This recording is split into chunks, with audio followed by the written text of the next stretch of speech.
Culture drives everything within organizations. It drives how we approach using different tools. It drives how we show up every day in our work. And ultimately, it drives how customers experience our companies. Net promoter system, net promoter score, the score that comes out of that, it's the willingness to recommend question. Executives are realizing that in the age of AI, in the age of being able to transcribe every single conversation and then analyze it from a sentiment standpoint, from an effort standpoint, that there's a lot more that they can be looking at.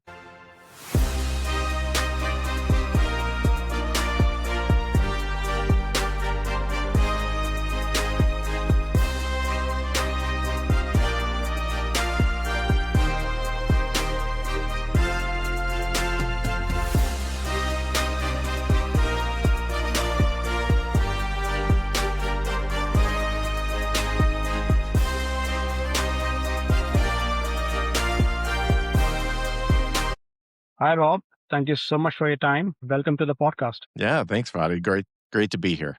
So, Rob, for very few of us in the CX world, I don't know who you are. Can you please tell us a little bit about yourself and what you have been up to? Yeah, absolutely. My name's Rob Dwyer, and currently I am a senior technical account manager and newly minted as our CX executive in residence at Level AI. And Level AI, we're bringing human intelligence and AI intelligence together in the CX world. And I've spent, the better part of 2 decades in the contact center space, primarily in BPO and technology. So looking forward to doing cool new things with Level AI. I've been there 6 months and it's been really, really great. Rob, you also have a newsletter. Tell us a little bit about that and also a podcast. Yeah.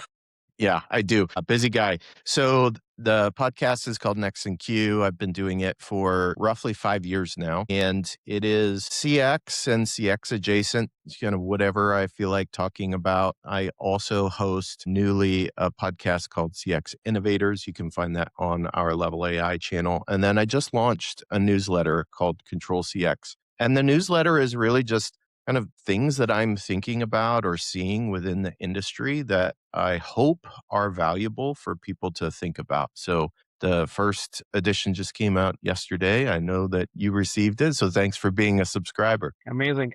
I got a lot of insight from reading that newsletter. And I think it's a perfect segue to what we're going to talk about first. You have a front row seat. You talk to a lot of customers, executives, C suite operators. Talk to us about what's a metric that is top of mind for these folks and why do they care about it so much? Yeah, I absolutely think it's changing. You alluded to the newsletter, and I talked a lot about NPS in the newsletter. So, for those that aren't familiar, which if you're listening to this podcast is probably not you, but net promoter system, net promoter score, the score that comes out of that, it's the willingness to recommend question. And that has been kind of a bellwether for executives for 2+ decades. And I think executives are realizing that in the age of AI, in the age of being able to transcribe every single conversation and then analyze it from a sentiment standpoint, from an effort standpoint, that there's a lot more that they can be looking at. And one of the things that I'm excited about what we're able to do is to actually tell people using AI what they should be paying attention to. What are the actual metrics that are impacting their outcomes? So I think the first thing is identifying whatever it is, what outcome you really want to drive. And that has always been a challenge with NPS. Does it really point to specific outcomes? The literature would tell you probably not. So it's really interesting to see, just depending on your business model and where you sit within the business, what you're trying to achieve. Is it sales? Is it revenue retention? Is it customer satisfaction? All of those different things can be measured in different ways. But the intriguing thing is with AI, you can really just ask it like, hey, what should I be measuring? So speaking of AI, and AI is real now in CX. It's not hypothetical anymore. So as a human agent, how should human agents think about AI?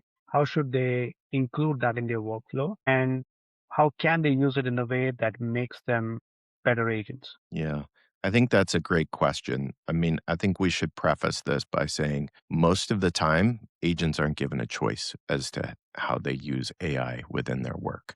That is typically a top down decision. Where I think AI can really help agents, whether or not it's something that's up to them or not, is really in two primary areas. The first is kind of real time agent assist and or taking some of the things off of the plate of the agent that has traditionally been in their purview.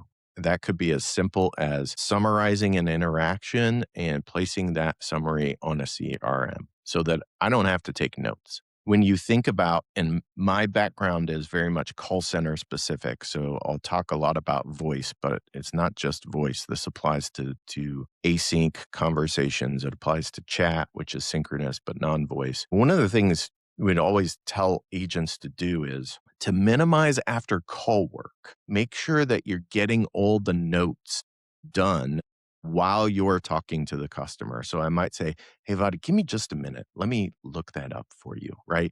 And in the meantime, what I'm actually doing is I'm taking notes. I might be saying that a process is taking longer than it actually does because I want to make sure that I get these notes done.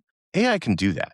It's actually really, really good at just summarizing an interaction and putting that wherever you need to put it so that instead I can focus on number one, the conversation, and number two, ending it efficiently with you so that you can get on with your day. So that's one example. Number two, AI is really good at if you've got some real time agent assist, surfacing information that is relevant to the conversation that you may need. This is incredibly important for newer agents or for edge cases where I may not be familiar with this particular thing that you're asking me about. I may not know how to resolve this. I may not know the policy that I need to look for. And being able to surface that directly out of your knowledge base in real time is a game changer, particularly for those agents that haven't been doing this for 5 years. It also really helps prompt when we change things. So I have a customer that actually just went through a rebranding effort and they changed a lot of their vocabulary that they use. And when you think about the habit of an agent who's been there a long time, like that vocabulary is set in stone. And so now what they're trying to do is they're trying to chisel away at that stone and provide this new vocabulary. So being able to prompt that in real time to say, hey, remember, we're saying this now instead of this other thing that you're used to saying. So that's the real time piece. I think the other function that AI does really well at, and this is again coupled with the idea that we can analyze every conversation today instead of just a handful of conversations. And that's when it comes to coaching, not when I'm on the call, but identifying what am I, Rob, really good at when I'm on a call and where do I have opportunities and how should you, who maybe are my supervisor, my team leader, support me in improving what I can do. And that has always been a challenge because we've always just kind of cherry picked a few interactions and made some assumptions about how that applies to all of the interactions that I handle. And AI is just amazing at pattern recognition. So it can really accelerate that process. What is one book or CX news that you're most excited about, and tell us why? Well, I'm going to go ahead and give a shout to my friend Justin Robbins. His book happened to be on my desk, just came out, More Than a Motto. Thanks, Justin, for sending me this book. I have started it, I have not yet completed it. But what I love about this, and it really focuses on how we lead and how we create culture within our organizations. The entire idea about it is how you create a system that helps create a culture, and culture drives everything within organizations. It drives how we approach using different tools. It drives how we show up every day in our work. And ultimately, it drives how customers experience our companies because we will ultimately interact with our customers in ways that will belie what our culture is actually about. And so I think being able to recognize that getting things done on a consistent basis requires a system. It requires a method and a model to work within, a framework, if you will. And it can't just be, oh, well, hey, we'll do a quick incentive and that will change things around here because it won't. Thank you so much for sharing that. If someone wants to find you, how do they find you? I mean, you can find me all over LinkedIn. Obviously, if you go to uh, thelevel.ai, you can find a way to subscribe to my newsletter there. I'll also have that on my LinkedIn very soon as well. And you'll be able to subscribe to the newsletter on LinkedIn if you don't want it in your email. So check that out. And obviously, X and Q, my personal podcast, you can find that pretty much wherever you listen to podcasts. Thank you so much, Rob. Very insightful. We'll talk to you soon. Yeah, appreciate you for having me. Take care.